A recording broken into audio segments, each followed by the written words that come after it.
Let's do this next question.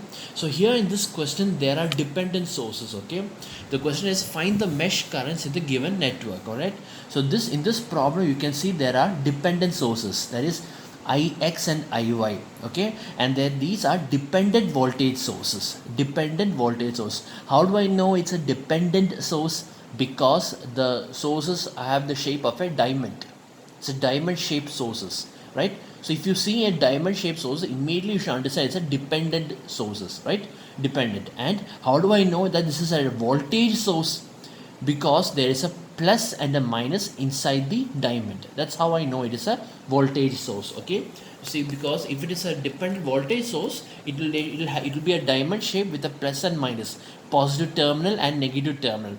If it was a dependent current source, it will be a diamond shape with an arrow mark that shows the direction of the current.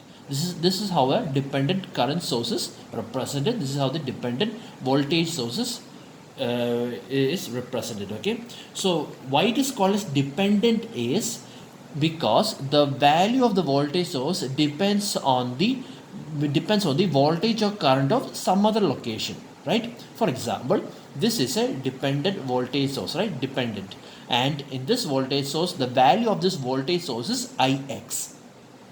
The value of this voltage source is Ix. And what is Ix? If you look over here, Ix is over here. That is, Ix is the current through this 1 ohm resistor, right? So that is the meaning of this. That means the value of this voltage source depends on the current through this 1 ohm resistor. That is why this is a dependent voltage source. Okay, and this voltage source value is Ix. Likewise, there is also another dependent voltage source which is Iy, right? And why it is called as dependent? Because the value of this voltage source depends on current Iy. That is, what is Iy? Iy is the current through this branch. Iy is the current through this 1 ohm resistor, right?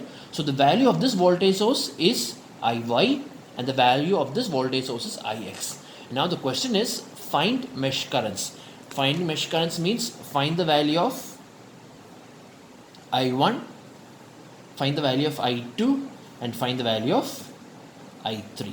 This is the question. Okay, so how do you do this problem if there is a dependent source in the network? How do you do this problem, right? That is, there's nothing unusual about it. Simply proceed the problem just like how you did before. Just all you need to do is simply consider this as a voltage source, as an ordinary voltage source. That's all.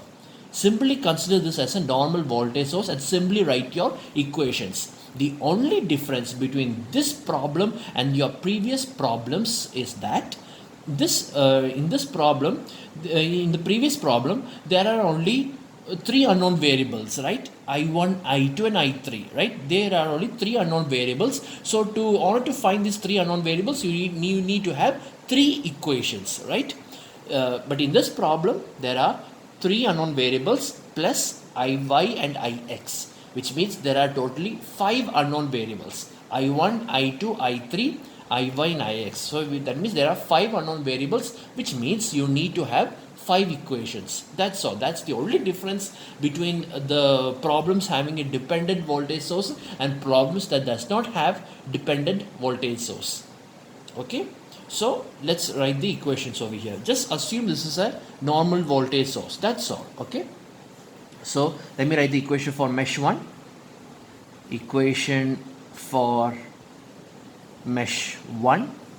Okay, so here in this circuit, the I1 touches this 1 ohm resistor and this 1 ohm resistor, so which means 1 plus 1 2, so it will be 2I1. Okay, and what about I2? I2 touches only this resistor, so it will be minus I2, right?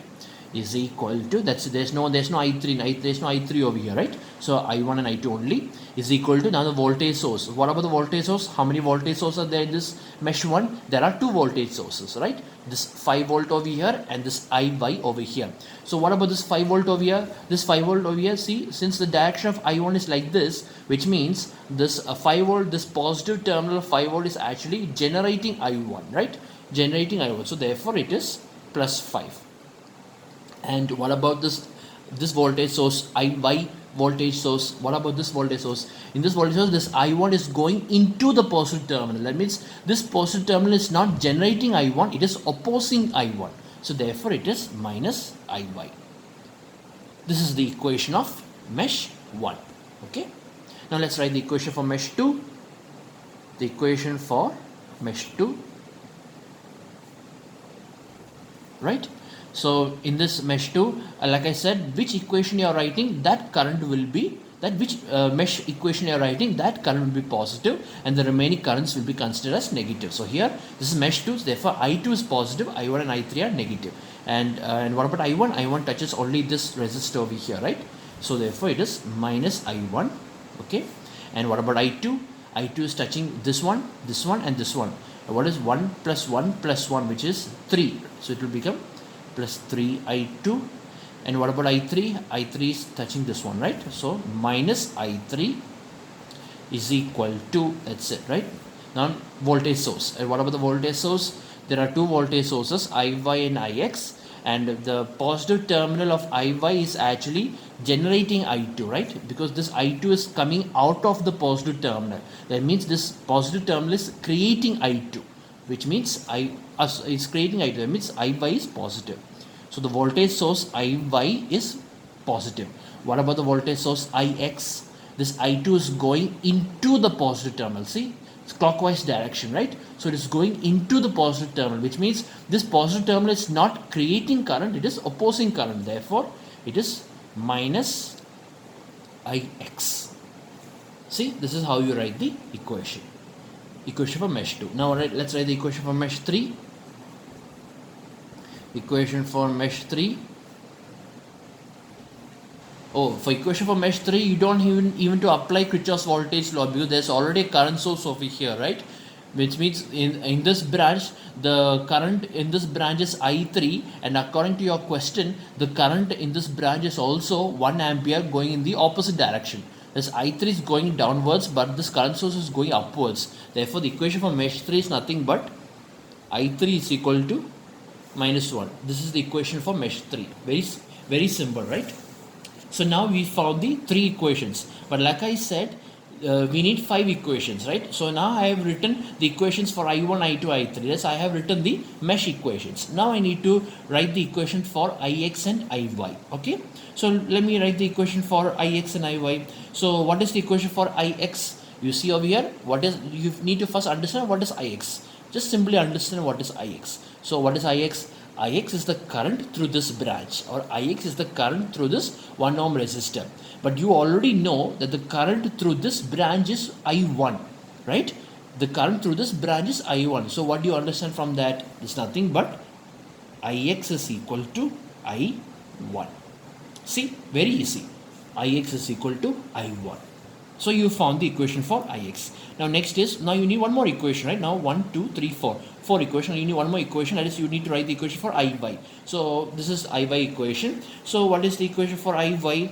To that you need to understand what is Iy. What is Iy? Iy is the current through this branch. Okay. And according to your circuit, what is the current through this branch? Downwards. So what is the current through this branch? I2 minus I3. Therefore, what is Iy? Iy is equal to I2 minus I3. See, that's it.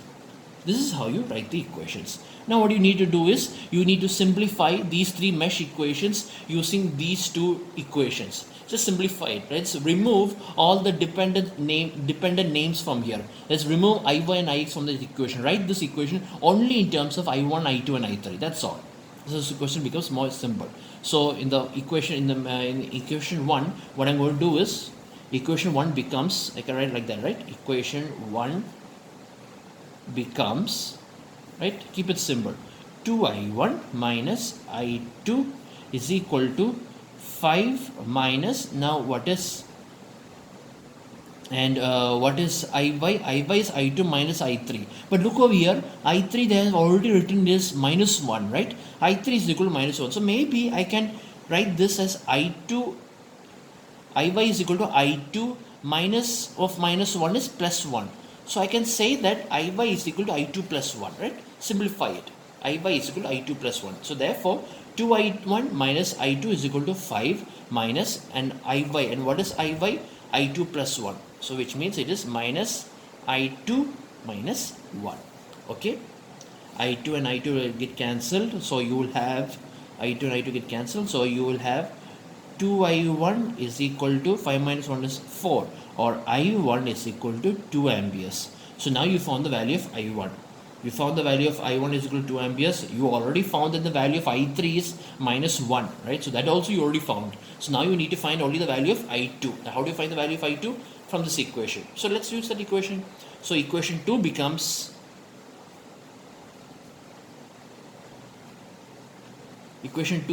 so replacing I1 with 2, so this becomes minus 2 plus 3I2. And what about I3? I3 is minus 1, so minus of minus is plus, so plus 1 is equal to, what is Iy? Iy is I2 plus 1, I2 plus 1 minus Ix. And what is Ix? Ix is I1, but we already know that I1 is 2, so which means Ix is minus 2. So this is minus 2, and this is nothing but 3I2, no, 3 minus 1 is 2, right? So let's make this 2I2 minus 1 is equal to 2I2 minus 1 is equal to minus 1. Or in other words, minus 1 and minus 1 will cancel each other, so you will have I2 is equal to 0 amperes. So therefore I2 is equal to 0 amperes. So which means, so what is your final answer? The final answer is that I1 is equal to 2 amperes, I2 is equal to 0 amperes, and I3 is equal to minus 1 amperes. This is your mesh current equation.